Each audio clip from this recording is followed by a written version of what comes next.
zo neman aurenki ga gidanku wacce kina kyamar ki nuna gidan babanki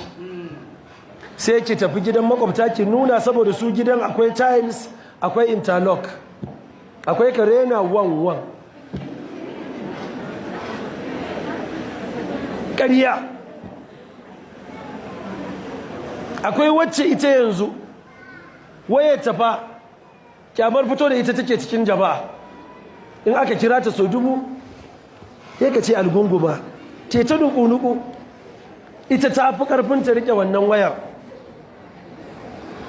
kun san saboda tsaba ƙarya yanzu akwai masu canza iyaye akwai wacce take kyamar ta nuna babanta ta ce wannan babanta ne akwai wacce ta nuna mahaifiyarta ta ce yar aikinsu ce uwarta mahaifiya